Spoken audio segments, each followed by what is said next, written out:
All right, let's stay in the province of KwaZulu-Natal because the Premier there, Nomusa Dube-ncube, says the economic damage caused by the torching of trucks could amount to millions of rand.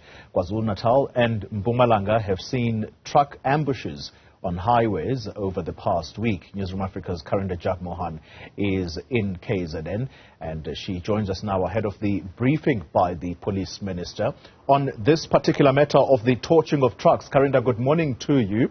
The Premier clearly concerned about an issue that was a massive one back in 2021, July of 2021, KZN suffering economic damage because of the looting that we saw. But, of course, the early signs were the torching of the trucks. Just how concerned is the Premier?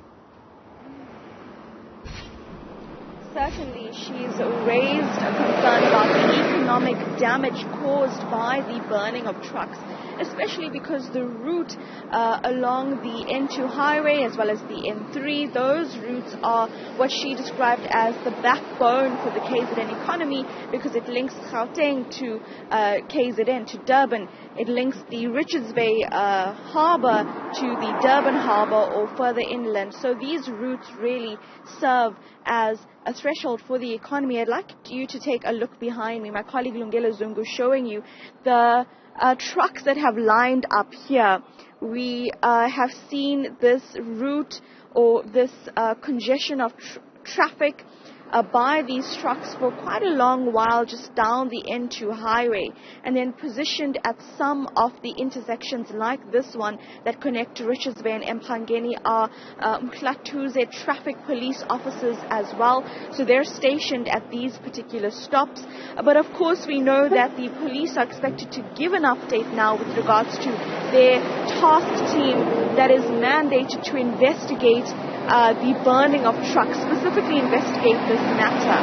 But you'll see right now truck drivers who do not want to speak on camera standing by there saying that, of course they're concerned about these matters because ultimately it puts their lives at risk, especially for those traveling late at night. Remember, this week 2 trucks were burned on this route here and it was closed for a while, so there had to be a detour at another highway nearby. But right now it seems like the area has cleared up and it's business as usual, but you can really see the presence of law enforcement authorities, which tells you that certainly there is a cause for concern with regards to what is seemingly now a daily occurrence over the past week with trucks being burned in different parts of the country, particularly KZN and Mpumalanga.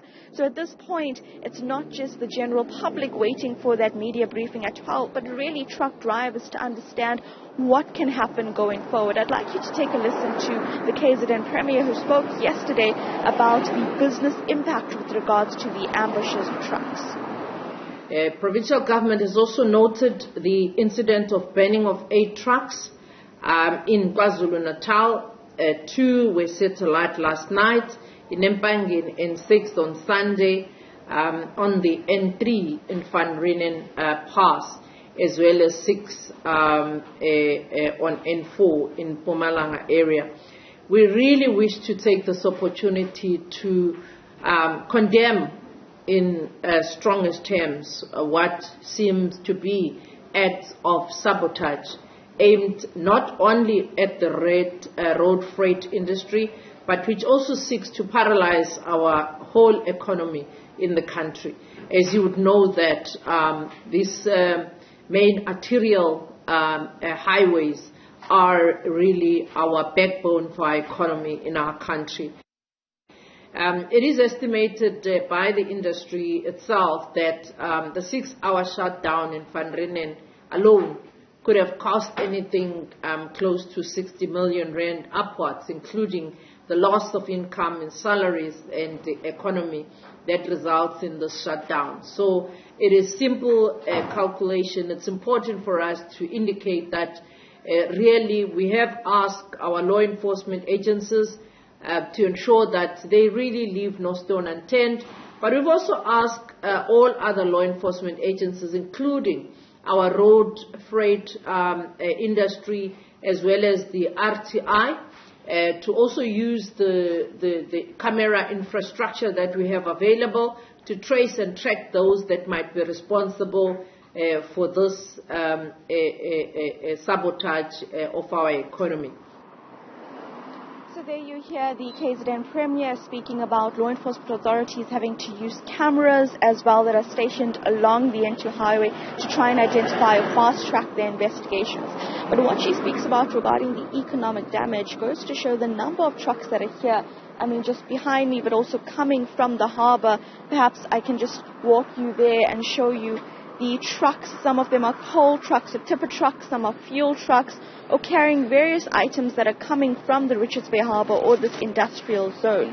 And one of the other issues is, of course, that there is no efficient railway system to carry cargo or carry goods that ultimately the trucks are now transporting across the highways and are facing these kind of attacks. Again, it's still we're still yet to see what could the possible motive be behind the burning of trucks. There are various matters that are being raised. Among them is unemployment issues or the employment of truck drivers who are not South African by some companies. And there's also some various matters being raised by truck drivers or members of the public as to why this could happen. One such concern was raised is that, yes, this does mark the 2-year anniversary since the July 2021 unrest that started with the burning of trucks like the ones that you see before you. And so some have questioned whether or not this is a mark of some sort. But still, we wait to hear that SAPS briefing, which hopefully will detail or outline some of the possible motives. Perhaps the task team has already been on the ground to try and give us some preliminary results or reports of the investigations underway. We wait to hear from the police minister, as do the many truck drivers that you've seen before. Karinda, Jagmohan live for us in and around the area of Richards Bay. As you are able to see there, Empangeni is particularly seen as a hotspot in KwaZulu-Natal for the burning of these trucks. The Premier, very clear, millions have already been lost, particularly because of the delays in the areas of Van Rhenen's Pass.